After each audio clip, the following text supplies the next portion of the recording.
नमस्कार दोस्तों, स्वागत है आप सभी का। अगर आप पशुधन प्रसार अधिकारी, UPPSC lecturer, UP TGT PGT या अन्य बायोलॉजी प्रतियोगी परीक्षाओं की तैयारी कर रहे हैं तो ये वीडियो आपके लिए बहुत महत्वपूर्ण है।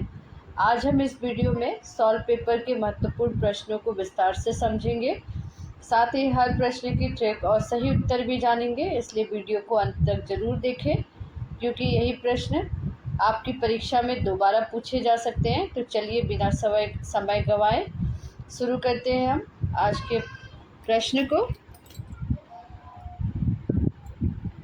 निम्नलिखित में से कौन सा रैननकुलेसी परिवार पुष्प का लक्षण नहीं है?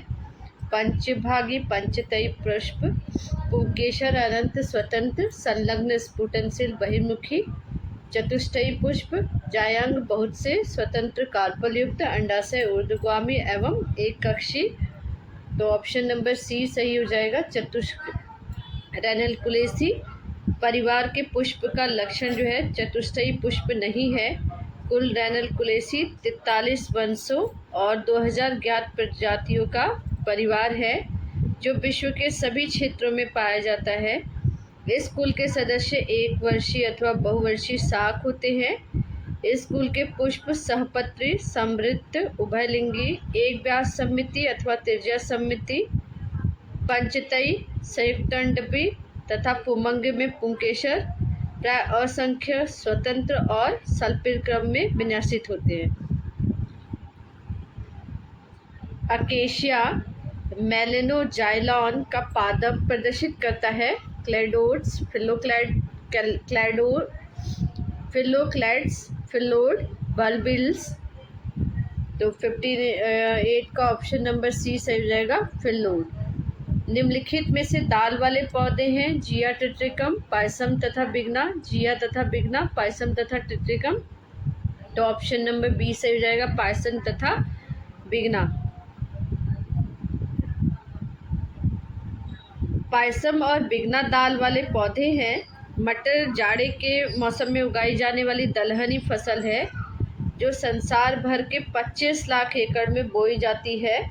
बिना दलहनी परिवार फैबेसी के अंतर्गत पुष्पीय पौधे की सर्वव्यापी प्रजाति है। क्वेश्चन नंबर 60 को देखिए। निम्नलिखित में से किसके नर व मादा युग्मोद्भिद दो का स्वतंत्र जीवन नहीं होता? मॉस में, लिवरवर्ट में, टेरिडोफाइट्स में, जिम्नोस्पर्म में। तो 60 का ऑप्शन नंबर डी सही हो जाएगा, जिम्नोस्पर्म अनावर्तबीजी में। जिम्नोस्पर्म अनावर्तबीजी में नर एवं मादा युग्मोद्भिद का स्वतंत्र जीवन नहीं होता। युग्मोद्भिद की यह जोड़ी स्पोरोफाइट्स के अंदर स्पोरेंजिया में सुरक्षित रहती है। मादा युग्मोद्भिद मेगास्पोरेंजिया के भीतर रहते हैं, जबकि नर युग्मोद्भिद माइक्रोस्पोरेंजिया में होते हैं। मॉस, लिवरवर्ट और टेरिडोफाइट्स में नर और मादा युग्मोद्भिद का स्वतंत्र जीवन होता है।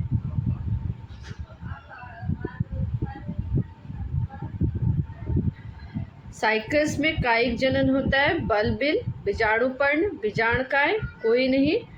तो ऑप्शन नंबर ए सही हो जाएगा, बल्बिल।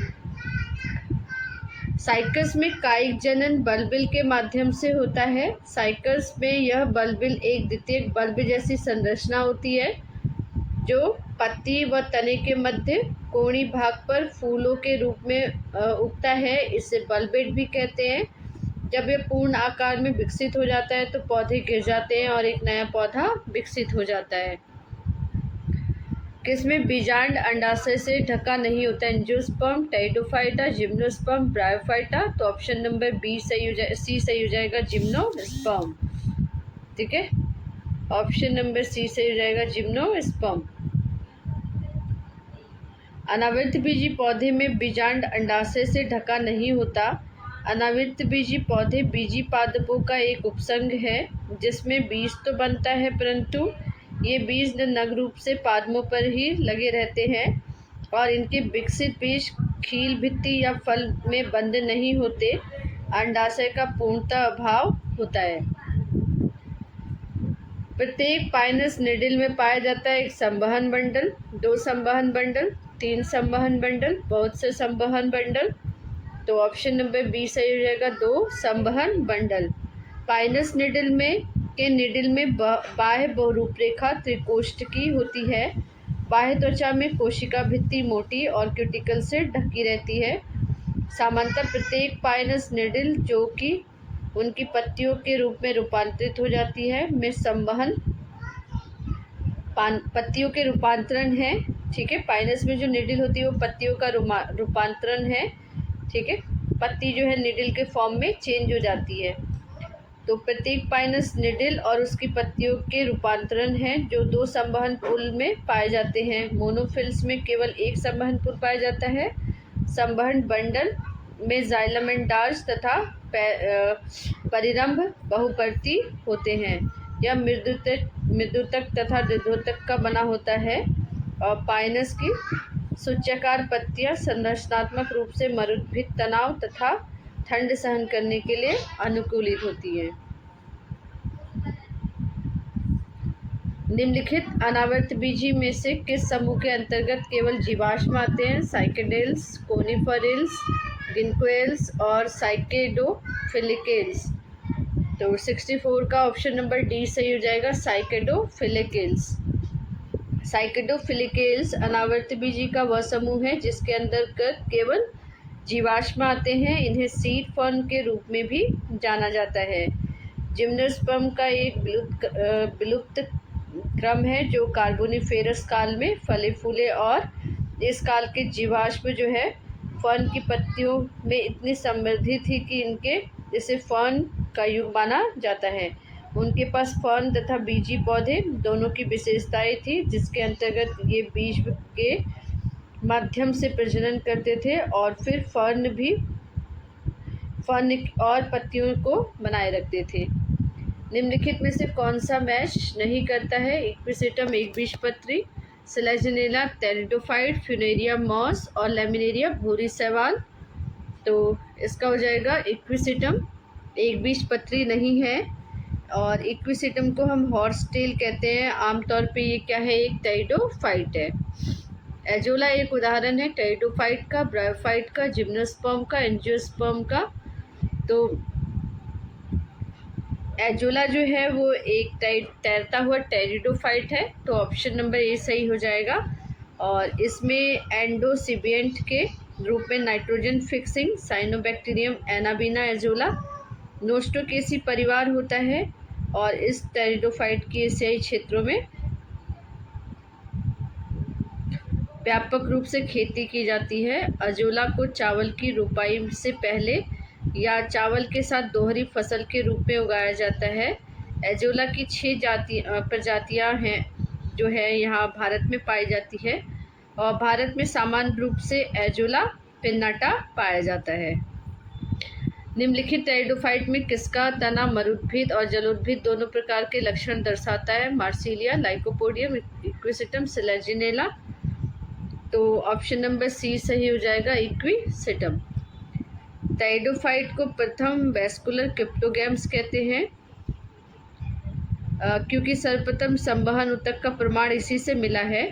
और टेरिडोफाइट स्थलीय, जलीय तथा मरुद्भिद सभी जगहों पे पाए जाते हैं। इनमें से इक्विसेटम हॉर्सटेल मरुद्भिद और जलोद्भिद दोनों प्रकार के लक्षणों को प्रदर्शित करता है। इक्विसेटम जो है मरुद्भिद में 1 से 2 फीट की ऊंचाई तक ऊंचा हो सकता है और नमी वाली जगह पर ये 3 से 4 या 4.5 मीटर तक ऊंचा हो सकता है। टेरिडोफाइट में यदि बीजाणुधानी कोशिका समूह से विकसित होती है तो उसे क्या कहते हैं? लेप्टोस्पोरेंजिएट, यूस्पोरेंजिएट, विषम बीजाणुधानी, हेट्रोस्पोरेंजिएट या पार्थेनोजेनेसिस अनिषेचनक। तो 68 का ऑप्शन नंबर बी सही हो जाएगा, यूस्पोरेंजिएट। टेरिडोफाइट में यदि बीजाणुधानी कोशिका समूह से विकसित होती है तो उसे यूस्पोरेंजिएट कहते हैं। लेप्टोस्पोरेंजिएट जो होते हैं इनमें छोटे बीजाणु एकल प्रारंभिक कोशिका से विकसित होते हैं और एक निश्चित संख्या का उत्पादन करते हैं। विषम बीजाणुधानी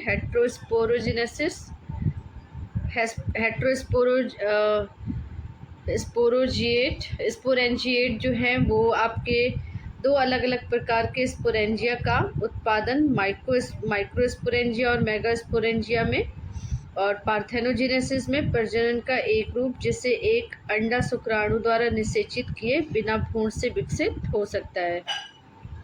फर्न में नर युग्मक होते हैं बाइसिलिएटेड, क्वाड्रिलेटरल, मल्टीसिलिएटेड, नॉन सिलिएटेड। तो 69 का सी हो जाएगा मल्टीसिलिएटेड। फर्न में जो नर युग्मक होता है बहुपक्षमाभी। फर्न के नर युग्मक को एंथेरोजॉइड्स कहा जाता है जिसका निर्माण एंथेरिडिया में होता है। कोशिका अगुणित होती है और फ्लैजेला के माध्यम से आगे बढ़ती है। मादा प्रजनन अंग को फर्न में आर्किगोनियम कहते हैं और नर प्रजनन अंग को एंथेरिडिया। ठीक है। उसके बाद निम्नलिखित में से कौन से शैवाल को भोजन फ्लोरिडियम स्टार्च के रूप में संग्रहित करता है? नील हरित शैवाल, भूरी शैवाल, लाल शैवाल, हरित शैवाल।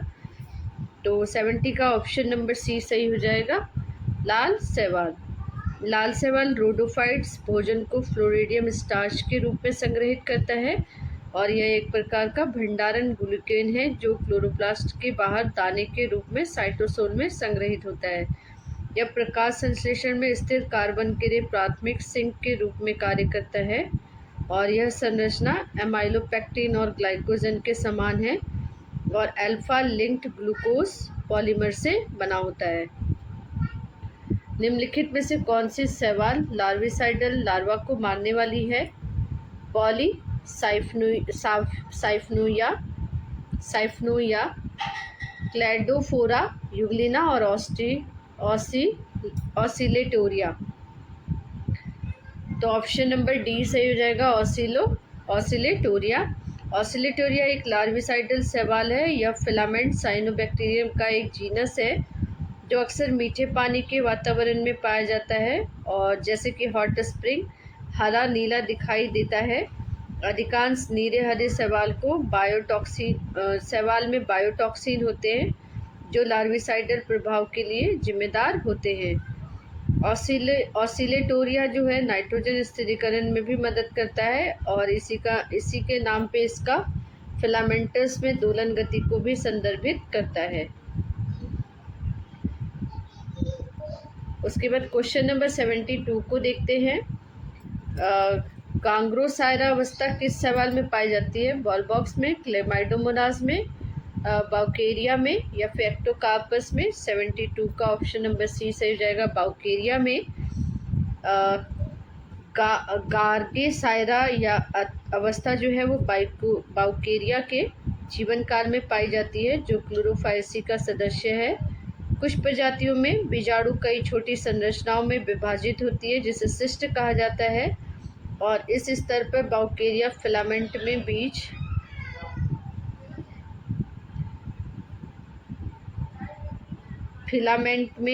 जो है वो सिस्ट में विभाजित हो जाते हैं। तो फिलामेंट एक अन्य शैवाल गांगोसाइटा जैसा दिखाई देता है, इसलिए इस चरण को गांगोसाइटा चरण भी कहा जाता है। न्यूरोमोटर उपकरण पाया जाता है बाउकेरिया में, क्लेमाइडोमोनास में, सार्गेसम में, नॉस्टक में। तो ऑप्शन नंबर बी सही हो जाएगा, क्लेमाइडोमोनास में। निम्न शैवालों में से किस एक शैवाल में ताराकृत क्लोरोप्लास्ट होता है? Scytonema, जिग्निमा, Anabaena, बैट्रोकोस्पर्मम।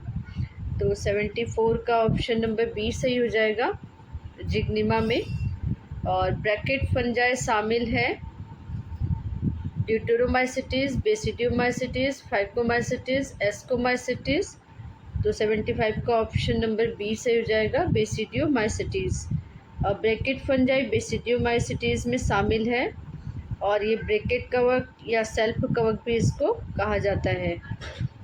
ये विशेष रूप से बॉडी सेल्फ या ब्रैकेट आकार का या कभी कभी गोलाकार फैलने वाली बॉडीज का उत्पादन करते हैं जिसे शंकु कहा जाता है। निम्नलिखित में से कौन सा अल्कोहलिक किण्वन में प्रयुक्त होता है? Pseudomonas, Aspergillus, Saccharomyces, Mucor. तो ऑप्शन नंबर सी सही हो जाएगा, सैक्रोमाइसिटीज। निम्नलिखित में से कौन सा रसायन एक कवकनाशी है? DDT, BHC, 2,4-D, बोर्डो मिश्रण। तो 77 का ऑप्शन नंबर डी सही हो जाएगा, बोर्डो मिश्रण। उसके बाद क्वेश्चन नंबर 78 हो जाएगा। बोडो मिश्रण निम्नलिखित में से किस दो धातु के लवण होते हैं? पोटेशियम और मैग्नीज, कैल्शियम और कॉपर, फेरस और कोबाल्ट, कैल्शियम और फेरस। तो 78 का ऑप्शन नंबर बी सही हो जाएगा, कैल्शियम और कॉपर। बोर्डेक्स मिश्रण खोजा गया था लुई पास्चर द्वारा, मेलाडेट द्वारा, मिचेली द्वारा, प्रीवोस्ट द्वारा। तो 79 का ऑप्शन नंबर बी, मेलाडेट द्वारा। बैक्टीरियल फोटोसिंथेसिस हर अन्य हरे पौधे से अलग होते हैं क्योंकि इनमें प्रकाश की आवश्यकता नहीं होती, ऑक्सीजन उन्मुक्त नहीं होती, फॉस्फोराइलेशन की आवश्यकता नहीं होती, ऊर्जा निश्चित नहीं होती। तो ऑप्शन नंबर बी से हो जाएगा, ऑक्सीजन उन्मुक्त नहीं होती। जीवाणु एवं नीलहरित निम्न सवालों में निम्न समानता पाई जाती है। माइटोकॉन्ड्रिया की उपस्थिति, पोषण का रसायन संश्लेषणी तरीका, कशाभिका की उपस्थिति, न्यूक्लियोइड्स की उपस्थिति। तो 81 का ऑप्शन नंबर डी सही हो जाएगा, न्यूक्लियोइड की उपस्थिति। ग्राम पॉजिटिव जीवाणु कोशिकाओं में उपयुक्त कार्बनिक विलायन से धोने पर भी ग्राम स्टेन के टिके रहने का गुण किसके अधिक मात्रा में उपस्थित होने के कारण होता है? Phospholipid, lipopolysaccharide, peptidoglycan, phosphoglyceride. तो ऑप्शन नंबर 82 का सी सही हो जाएगा, पेप्टोइडोग्लाइकॉन। निम्न में से किस जीव की कोशिका भित्ति पेप्टोइडोग्लाइकॉन से निर्मित होती है? कवक, ब्रायोफाइट्स, जीवाणु, टेरिडोफाइट्स। तो 83 का ऑप्शन नंबर सी सही हो जाएगा, जीवाणु। ग्राम धनात्मक बैक्टीरिया के लक्षण है कोशिका भित्ति में टेकोइक अम्ल की उपस्थिति, कोशिका भित्ति में पेप्टोग्लाइकेन्स का अधिक प्रतिशत मात्रा में होना, लिपिड की प्रतिशत मात्रा कम होना, उपयुक्त सभी। तो 84 का ऑप्शन नंबर डी सही हो जाएगा, ऑल ऑफ दीज, यानी कि उपयुक्त सही। निम्नलिखित में से कौन सा रसायन विषाणु वायरस के गुणन में हस्तक्षेप करता है? एक्टिनोमाइसिटीज, रैफिनोज, क्लोरैम्फेनिकॉल और ग्लैक्टोज। तो 85 का ऑप्शन नंबर ए सही हो जाएगा, एक्टिनोमाइसिटीज डी। विषाणु अपना प्रोटीन कोट का निर्माण करते हैं पोषक कोशिका के अंदर, पोषक कोशिका के बाहर, पोषक कोशिका के अंदर व बाहर दोनों तरफ, इनमें से कोई नहीं। तो 86 का ऑप्शन नंबर ए सही हो जाएगा, पोषक कोशिका के अंदर।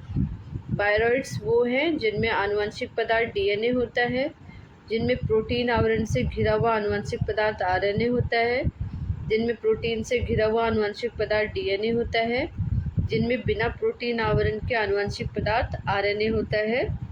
तो 87 का ऑप्शन नंबर डी से हो जाएगा, जिनमें बिना प्रोटीन आवरण के आनुवंशिक पदार्थ आरएनए होता है। निम्नलिखित में से कौन सा डबल स्टैंडर्ड आरएनए वायरस है? Rota virus, influenza virus, tospovirus, rhabdovirus. तो 88 का ऑप्शन नंबर ए सही हो जाएगा, रोटा वायरस। वायरॉन होता है न्यूक्लियो कैप्सिड, न्यूक्लिक अम्ल, उपयुक्त में से कोई नहीं। तो 89 का ऑप्शन नंबर ए सही हो जाएगा, न्यूक्लियो कैप्सिड।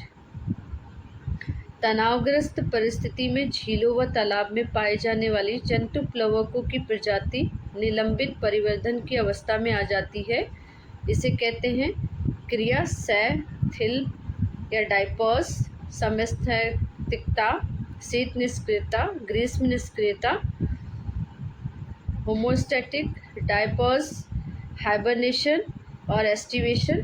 तो और 90 का ऑप्शन नंबर ए सही हो जाएगा, डायपॉज। निम्नलिखित में से कौन सा जनसंख्या का गुण नहीं है? सदस्य सामान्यतः अन्य जनसंख्या के साथ अंतःक्रिया करते हैं, किसी भी समय पर इनमें विभिन्न आयु के प्राणी रहते हैं, इनका एक लिंग अनुपात होता है, इनके जन्म दर व मृत्यु दर अधिक होती है। तो 91 का ऑप्शन नंबर ए सही हो जाएगा, एक जनसंख्या का सदस्य सामान्यतः अन्य जनसंख्या के साथ अंतःक्रिया नहीं करता है। मितोपजीवी है उत्पादक, प्राथमिक उपभोक्ता, द्वितीय उपभोक्ता, अपघटक। तो ये डिकम्पोजर होते हैं। मृतोपजीवी अपघटक होते हैं। ये वे जीव हैं जो जीवित और मृत शाकाहारी जीवों से भोजन करते हैं। मिट्टी की पारिस्थितिकी के लिए सैप्रोफाइट का सबसे महत्वपूर्ण घटक है, क्योंकि ये मृत जीवों को खाते हैं। इस प्रक्रिया में जटिल कार्बनिक पदार्थ, कैल्शियम, नाइट्रोजन आदि जैसे आवश्यक आणविक तत्वों के से टूट जाता है और पौधों के लिए मिट्टी उपलब्ध हो जाती है। पारिस्थितिकी तंत्रों के प्रक्रम के उत्पादकों को कहते हैं समग्र राष्ट्रीय उत्पादक। पारिस्थितिक तंत्र सेवाएं उत्पादकता उपरोक्त में से कोई नहीं, तो 93 का ऑप्शन नंबर बी सही हो जाएगा। पारिस्थितिक तंत्र सेवाएं इकोसिस्टम सर्विस। पारिस्थितिकी तंत्र के प्रक्रमों के उत्पादों को पारिस्थितिक तंत्र सेवाएं कहा जाता है। ये मानव को प्राकृतिक पर्यावरण तथा स्वस्थ पारिस्थितिक तंत्र द्वारा प्रदान किए गए लाभ हैं। प्रमुख पारिस्थितिक तंत्र सेवाएं जो हैं वायु और जल शोधन, वर्षा, फसल परागण, अधिशेष कार्बन का आकलन। खाद्य श्रृंखला को 10% ऊर्जा स्थानांतरण का नियम प्रतिपादित किया ओडम ने, एल्टम ने, लिंडमैन ने, इनमें से कोई नहीं, तो 94 का ऑप्शन नंबर सी सही हो जाएगा, लिंडमैन ने। एक खाद्य श्रृंखला में रेमंड लिंडमैन ने 1942 में 10% ऊर्जा हस्तांतरण नियम प्रतिपादन किया था। निम्नलिखित में से कौन सा हार्मोन अल्फा और बीटा उप इकाई का नहीं बना होता है? FSH, LH, TSH और प्रोलैक्टिन, तो ऑप्शन नंबर डी सही हो जाएगा, प्रोलैक्टिन। उसके बाद है रेनिन का श्रावण होता है सघन मैकुला में स्थित कोशिकाओं द्वारा, समीपस्थ नलिकाओं में स्थित कोशिकाओं द्वारा, दूरस्थ में नलिका में स्थित कोशिकाओं द्वारा, गुच्छासन द्वारा, तो 96 का ऑप्शन नंबर डी सही हो जाएगा, गुच्छासन कोशिकाओं द्वारा। उसके बाद जनद नाशक कोशिकाएं पाई जाती हैं अग्र पिट्यूटरी में, हाइपोथैलेमस में, गर्भाशय में, पुरस्थ में, प्रोस्टेट में, तो 98 का ऑप्शन नंबर ए सही हो जाएगा, एंटीरियर पिट्यूटरी में, अग्र पिट्यूटरी में।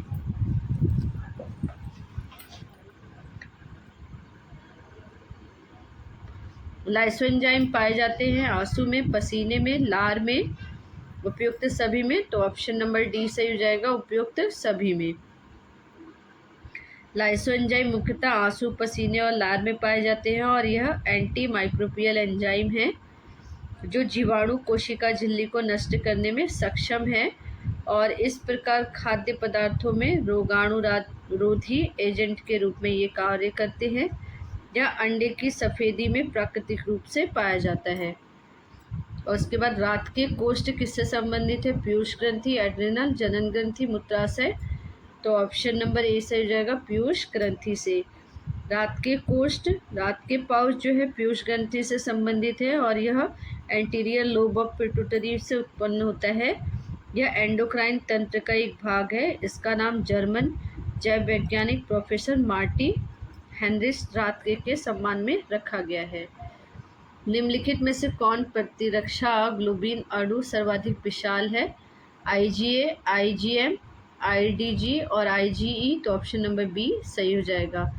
कॉर्पस ल्यूटियम के द्वारा प्रोजेस्टेरॉन का स्रावण होता है MSH द्वारा, LH द्वारा, टेस्टोस्टेरॉन द्वारा, थायरॉक्सिन द्वारा, तो 101 का ऑप्शन नंबर बी सही हो जाएगा, LH द्वारा। स्टीरियोडोजेनेसिस टेक प्लेस इन स्टीरियोराइडोजेनेसिस होता है सार्टेली कोशिकाओं में, लैंडिंग कोशिकाओं में, जनन कोशिकाओं में, इनमें से कोई नहीं, तो ऑप्शन नंबर 103 का ऑप्शन नंबर बी सही हो जाएगा, लैंडिंग कोशिकाओं में। फिर है अमीनो अम्ल व्युत्पन्न होते थायरॉक्सिन, एपिनेफ्रिन, मेलाटोनिन, इनमें से सभी, तो ऑप्शन नंबर डी से हो जाएगा, इनमें से सभी। अमीनो अम्ल के अणु एमीन तथा कार्बोक्सिलिक दोनों ही समूह में पाए जाते हैं। इसका साधारणतः सूत्र H2NCHRCOOH है। इनमें R एक पार्श्व कड़ी है जो परिवर्तनशील विभिन्न अणुओं के समूह का ग्रुप होता है। COOH कार्बोक्सिलिक ग्रुप और एमीन जो है NH2 ग्रुप है। एक वृक्क पथरी है, वृक्क में बालू जमाव, वृक्क में प्रोटोन स्थान निर्धारण, वसीय अवरोध, ऑक्सलेट क्रिस्टलाइन जैसे लवण। तो ऑप्शन नंबर डी हो जाएगा, ऑक्सलेट क्रिस्टलाइन जैसे लवण। ऑक्सलेट क्रिस्टल जैसे लवण एक वृक्क पथरी, गुर्दे की पथरी है। और वृक्क पथरी तब बनती है जब मूत्र में क्रिस्टल बनाने वाले पदार्थ अधिक होते हैं, जैसे ऑक्सलेट, कैल्शियम और यूरिक एसिड। और ये क्रिस्टल अन्य कचरे और रसायनों का एक ठोस रूप वृक्क पथरी बनाने में सहायता करते हैं। वृक्क पथ से गुजरते समय ये दर्द का कारण हो सकते हैं, लेकिन आमतौर पर इससे स्थायी क्षति नहीं होती है। तो गुर्दे की पथरी किसका क्रिस्टल है? Silica, sodium chloride, calcium oxalate, calcium carbonate. तो ऑप्शन नंबर सही हो जाएगा, सी सही हो जाएगा, कैल्शियम ऑक्सलेट। वृक्क निवाहिका तंत्र में पाया जाता है उभयचरों में, सरीसृपों में, पक्षियों में, स्तनधारियों में। तो ऑप्शन नंबर डी सही हो जाएगा, स्तनधारियों में। वृक्क निवाहिका तंत्र स्तनधारियों में नहीं पाया जाता है। यह एक पोर्टल सिरापरक प्रणाली है जो हैंगफिश और स्तनधारियों को छोड़कर सभी कशेरुकियों में पाई जाती है। ठीक है, स्तनधारियों में नहीं पाया जाता है, और क्वेश्चन में नहीं है। ठीक है, वृक्क निवाहिका तंत्र अनुपस्थित होता है मेढक में, छिपकली में, खरगोश में, सरीसृप में। तो ऑप्शन नंबर बी से हो जाएगा, खरगोश में। कोशिका गुच्छी निस्यंदन का लगभग 80% पुनः अवशोषित होता है समयपस्थ कुंडली नलिकाओं में, दूरस्थ कुंडली नलिकाओं में, हेनले पौष की अवरोही शाखा में, हेनले पौष की आरोही शाखा में। तो क्वेश्चन नंबर 109 का ए सही हो जाएगा, समीपस्थ कुंडलित नलिकाओं में, प्रोजाइमन कॉन्वोल्यूटेड ट्यूबल्स में। ग्लूकोज का पुनः अवशोषण होता है समीपस्थ नलिका में, हैनिले रूप में, दूरस्थ नलिका में, मध्यांश संग्राहक वाहिनी में। तो क्वेश्चन नंबर 110 का ए सही हो जाएगा, समीपस्थ नलिका में। शरीर में यूरिया का निर्माण होता है लीवर में, वृक्क में, मूत्राशय में, मूत्रमार्ग में। तो ऑप्शन नंबर ए सही हो जाएगा, लीवर में। शरीर में यूरिया का निर्माण यकृत में ऑर्निथिन चक्र के द्वारा होता है तथा यह वृक्क द्वारा होते हुए मूत्रमार्ग द्वारा शरीर से बाहर निकाल दिया जाता है। यूरिया एक तरह का जहरीला पदार्थ है जिसको शरीर से बाहर करने के लिए अत्यधिक मात्रा में जल की आवश्यकता होती है। यूरिक अम्ल के क्रिस्टलों के संचित होने के कारण जोड़ों में सूजन को किस रूप में जाना जाता है? ऑर्थराइटिस, गाउट, पेशी कुपोषण, अपतानिका। तो इसका ऑप्शन नंबर बी सही हो जाएगा, गाउट। यूरिक अम्ल के क्रिस्टल के संचित होने के कारण जोड़ों की सूजन और मुख्य रूप से इस गाउट नामक विकार हो जाता है, और ये यूरिक अम्ल के बढ़े हुए स्तर के कारण होता है। उसके बाद निम्नलिखित में से कौन सी भूरी झिल्ली भूरी मूत्राशय का कार्य करती है? अपरा कोशिका, यॉर्क सेल, भूरावरण और जरायु। तो क्वेश्चन नंबर 113 का ए सही हो जाएगा, अपरा कोशिका। और अपरा कोशिका एलेंटोइसिस जो है नामक भूरी झिल्ली भूरी मूत्राशय, एम्ब्रियोनिक यूरिनरी ब्लैडर तथा भूरी श्वसन अंग एम्ब्रियोनिक रेस्पिरेटरी ऑर्गन का कार्य करती है। पीतक कोश पीतक की रक्षा करता है, उसे सही स्थिति में बनाए रखता है और उसे पचाता और अवशोषित करता है। इस प्रकार यह भ्रूण के पोषण का प्राथमिक अंग है। कोरियन भ्रूण की बाहरी झिल्ली है जो प्लेसेंटा के निर्माण में सहायक होती है। कोरियन अपरा कोशिका के साथ श्वसन के लिए कार्य करती है। एमनियोन भ्रूण के चारों ओर एक जल स्रोत प्रदान करके उसे निर्जल को दूर करता है और एमनियोन तरल रक्षात्मक गद्दी की भांति कार्य करता है। मानव हृदय होता है तंत्रिका जन्य, पेशी जन्य, ए और बी दोनों या सिरापरक। तो इसका हो जाएगा मायोजेनिक यानी कि पेशीजनक। तो मानव हृदय पेशीजनक होता है। पेशीजनक हृदय कशेरुकियों की विशेषता है और ये निरंतर लयबद्ध संकुचन होता है। हृदय मांसपेशियों का प्रत्येक संकुचन नाड़ी या हृदय गति के रूप में रक्त के प्रवाह को नियंत्रित करता है। मानव हृदय का निर्माण हृदयावली पेशी के द्वारा होता है, जिसकी संरचना तो ऐच्छिक पेशी की तरह होती है परंतु कार्य अनैच्छिक पेशी की तरह होता है। ठीक है, तो न्यूरोजेनिक तंत्रिका जन्य हृदय ऑर्थोपोड और एनालिट्स में पाया जाता है।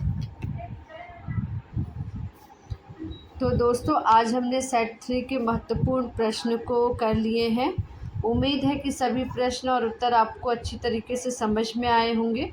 अगर वीडियो पसंद आया तो चैनल को लाइक करें, अपने दोस्तों के साथ शेयर करें और चैनल को सब्सक्राइब करना ना भूलें। अगले भाग में हम बाकी बचे हुए प्रश्नों को विस्तार से करेंगे। तब तक नियमित पढ़ाई करते रहिए। याद रखिए कि सफलता एक दिन में नहीं मिलती, लेकिन रोज़ रोज़ की तैयारी एक दिन ज़रूर सफलता दिलाती है। तो मिलते हैं अगले वीडियो में बाकी प्रश्नों के साथ। धन्यवाद। जय हिंद।